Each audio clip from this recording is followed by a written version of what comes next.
fourscore and 7 years ago, our forefathers brought forth on this continent a new nation, conceived in liberty and dedicated to the proposition that all men are created equal. I didn't have to say anything, man. Just had to say it with an line. That was awesome. That was awesome. G or D? That's D. Oh, so it's G, D, G. You get a line, I'll get a pole. C. Go down to the crawdad hole. G, honey, oh, D, be mine. G. You gonna sing? What? You gonna sing? I don't know what to sing. You get a line, I'll get a pole, honey. You get a line, I'll get a pole, baby. You get a line, I'll get a pole. You go down the crawdad hole, honey, oh, baby, mine. What's gonna do a creek was dry, honey? What's gonna do a creek was dry, baby? What's gonna do a creek was dry? So that was crawdad fly, honey, baby, mine. Woo! What does the Medal of Honor mean to me? The Medal of Honor represents the love that I have for my country and the love that I have for my brothers, because I'm not big, bad, and brave, but I do love my brothers, and that's why I swim across the river to get them. I believe that I do have a responsibility to the medal and all that it represents, and all who represent the Medal of Honor. And I do my very best to travel all over America, trying to encourage America to stand up for what you believe is right in your heart. That's another thing I believe that this medal represents, is the patriotism, the love that goes into doing that. And I would hope that it would inspire other young men and women to stand up for what they believe is right and help their families and help America. That's my greatest hope. So you don't lose till you quit trying, and I want everybody to understand that no matter what you're faced with in life, you don't lose until you quit trying. Well, Johnston Dunlap encouraged me to play the Shenandoah in Vietnam. He wasn't in artillery, he was in infantry, but because we worked together almost on a daily basis, I seen Johnston Dunlap a lot. And he would always act, he'd go, "You got it, Sam? Play it." So I'd sit there and I'd play Shenandoah for him. Sergeant Dunlap was killed in Vietnam, and when we dedicated the wall in Washington, D.C., I took my harp, I took the original harp then, touched Johnston's name, and said, "Brother, I'm going to play Shenandoah for you one more time."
In Vietnam, I prayed, I won't say with every breath, but I prayed a lot, because I had learned that it's appropriate and proper to pray and ask the one above to help you be better, stronger, smarter, wiser. And I did. I prayed to him often, real often, and I made it. What happened on November the 18th, 1967? We were out on operation. We were supporting a big move the infantry was having. We didn't realize how big an operation this was, because it was just like any other day. We thought at 2 o'clock in the morning, we were hit by a reinforced battalion of North Vietnamese. And I was the lead gun from the direction they were coming from. So I was the one that started firing beehive rounds at them. And it was doing its job, but that's where we didn't realize how many they were, because I thought the beehive wasn't working. 200-300 at a time would come running at us. After we fired all of the rounds out of the howitzer that we had, then I started using the M16, and I had about 180 rounds and started doing my job as a soldier. I had a white phosphorus round left. I had some specialty artillery rounds, and I thought, well, maybe I can fire them. So I loaded them up, and when I fired it, they fired a RPG and hit my gun, blew me up, blew me off the gun, knocked me unconscious. I was laying half in and half out of my foxhole, and the next gun behind me, our guns, they thought the enemy was trying to turn my howitzer around to fire at them, and they didn't want that to happen. So they thought we were all dead, which we were not. We were all wounded, but we weren't dead. And they fired the beehive round over, and that's how I got hit by the beehive round. But when the beehive round hit me, it woke me up, and I rolled over into my foxhole. I can remember laying face up in my foxhole with ears were blown up. I couldn't hear nothing, and I could see all these pretty lights, red, white, even blue. Some of the communist tracers were blue. So I had all these pretty lights come, but I didn't dawn on me what they were for a minute. Well, then after I laid there for a while, then my hearing started coming back to the point that I could hear the rifle fire. I could hear the grenade fire. I could hear the mortar rounds going off. I was wounded. I had 30 beehive on my back. I'd gotten shot in the right thigh with an AK-47. I overloaded the howitzer on one of the first shots after I woke up, and it had rolled over me and broke my back, crushed my ribs on the right side. And so I decided I wouldn't put that much powder in them again. After a while, I could see a man across the road or across the canal from me. He would jump up and wave his boonie hat. And then when I paid attention to him, I could kind of hear him say, "Don't shoot, I'm a GI." And I thought, oh my gosh, I can't fire the howitzer anymore. So I thought, well, I better go get him. So I found my air mattress. I slid off into the water, and when I got to the other side, I thought, well, I better hide the air mattress. I don't want the enemy to find it. So I hid it underneath the bushes and crawled up the bank, and there was a foxhole, and it was a big foxhole, and there were 3 men in it. And it was Gwendell Holloway, Billy Ray Crawford, and Jim Deister. And they said, "Deister's dead." So I put Jim Deister up across my shoulders and picked up Billy Ray, picked up Gwendell, and started making our way back to the water's edge. Now, Gwendell still had just a few, 2 or 3 clips left, and I had his gun. And when the enemy gave us too much fire, I would lay the guys down, and then I would do my job as a soldier, and then pick the guys back up and keep moving. We made it to the bank.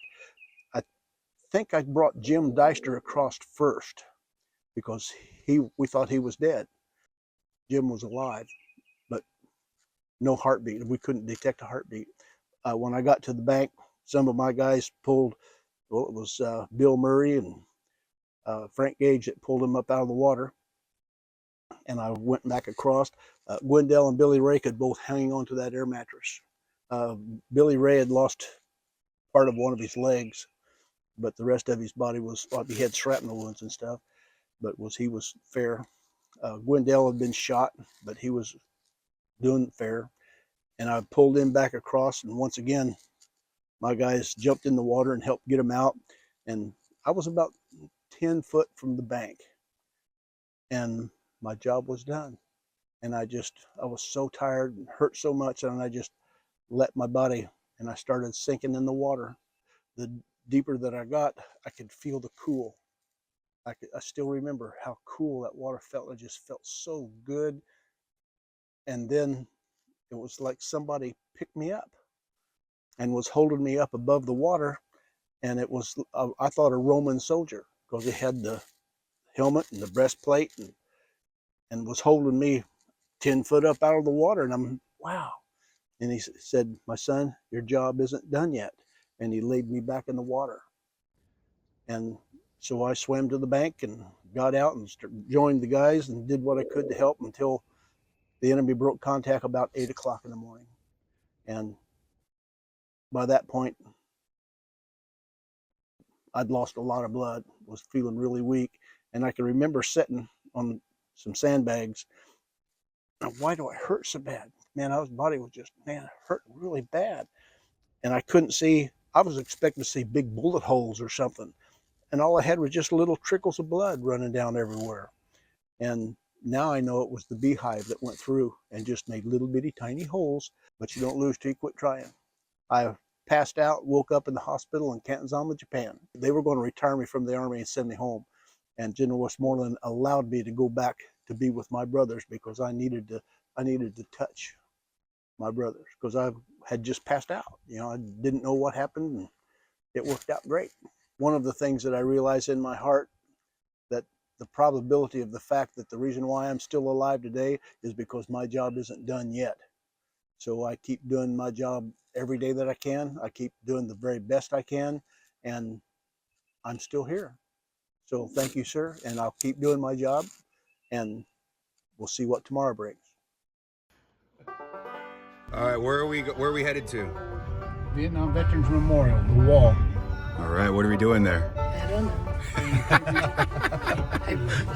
Paying tribute to our brothers and sisters. All right. When I met you boys a year or two ago, you touched my heart and inspired me, and I'm glad that you fell into it and are following through on it, and I'm proud of you. So thank you. Thanks. Thank you.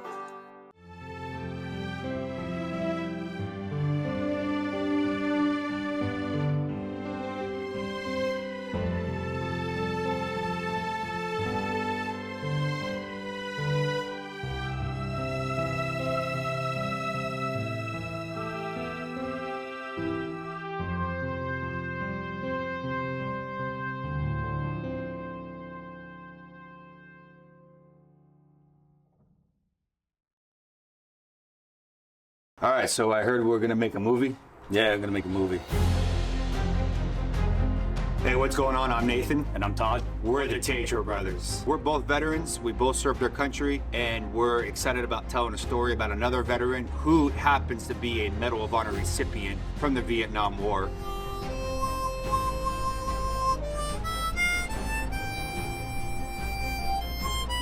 Sammy Lee Davis is known as the real Forrest Gump, and he is also one of our friends, and we are telling the story to bring light to the Vietnam War. And so, even though he did not know his brother in arms, he risked his life to save him and other brothers. So we want to show that there's still love out there, and we want to make a film with love, hope, and redemption, because this world needs more love, especially at this time right now.